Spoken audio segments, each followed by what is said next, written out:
Повечето хора мислят, че хазарта е просто игра на късмет. Забавление за уикенда. А аз прекарах години от живота си, управлявайки мястото, където това забавление се превръща в месомелачка за човешки души. За броени часове съм виждал как бизнеси и хора се сриват градени с десетилетия, как се разкъсват семейства. Най-страшното беше, че аз бях човекът, който трябваше да контролира целият този хаос. Когато заминах за Африка, егото ми беше до небето. Бях млад менеджер. Повериха ми управление на над 100 човека. Персонал. Представете си картинката. Ти си напълно в чужда държава, с различна култура, отговаряш за огромни парични потоци. Ти си човека на върха, няма друг.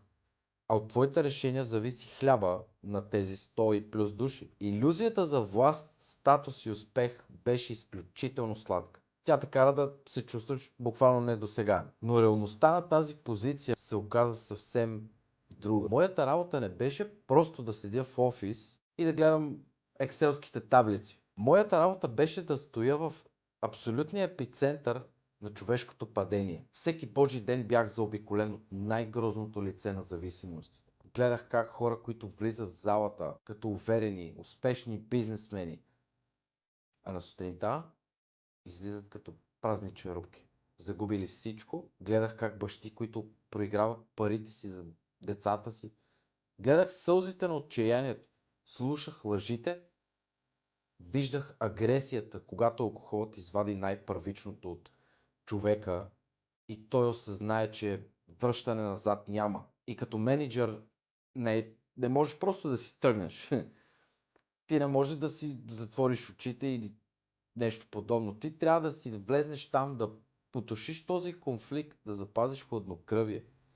Без изобщо да го осъзнавам, аз се бях превърнал в една огромна емоционална гъба.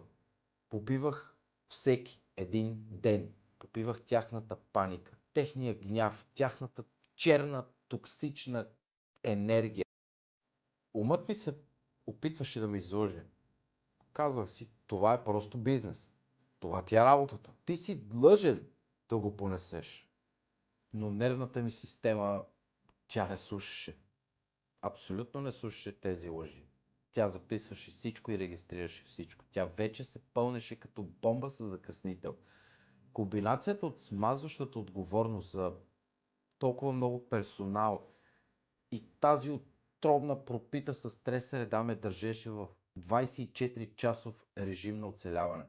Нямаше почивка, нямаше изключване. И когато си мислех, че съм стигнал лимита си, че мога да издържа цялото това нещо, целият този работен ад, да издържа, да ги сложа тук и да ги нося, живота ми нанесе удар, за който никой менеджерски опит на света не може да те подготви.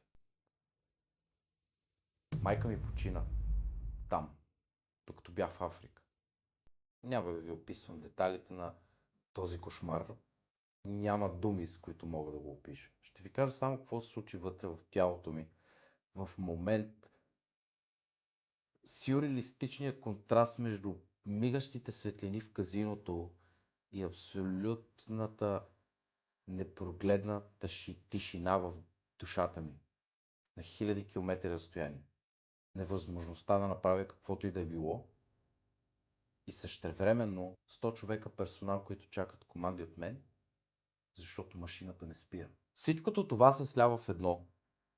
Товарът стана физически непосилен. Това беше моментът, в който илюзията, че мога да контролирам всичко, просто се счупи. Вече нямаше удържане на тази стена. Токсичната енергия, която бях събирал с години, просто преля и изгърмях, системата ми изгърмя. И това беше началото на най-жестокия кошмар в живота ми. Момента, в който се запознах с истинското парализиращо се лице на паникатаките. И как изглеждаше този срив и какво се случи с тялото ми, ще ви разкажа в следващата